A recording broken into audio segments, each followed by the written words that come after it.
السلام علیکم ناظرین، امید ہے کہ آپ لوگ خیریت سے ہوں گے۔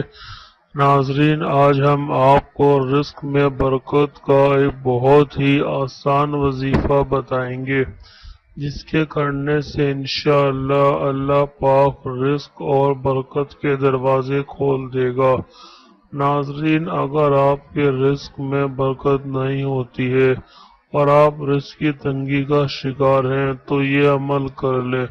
بہت ہی آسان عمل ہے اور اس عمل کی اجازت عام ہے، یعنی یہ عمل ہر کوئی کر سکتا ہے۔ اور یاد رکھیں، حرام رزق سے بچیں، کیونکہ حرام رزق میں تو کبھی برکت نہیں ہو سکتی، چاہے آپ جتنے بھی وظائف کر لیں۔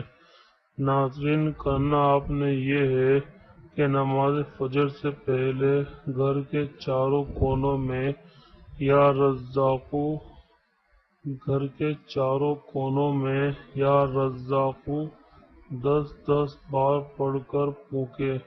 قبلہ کے داہنی طرف سے شروع کریں۔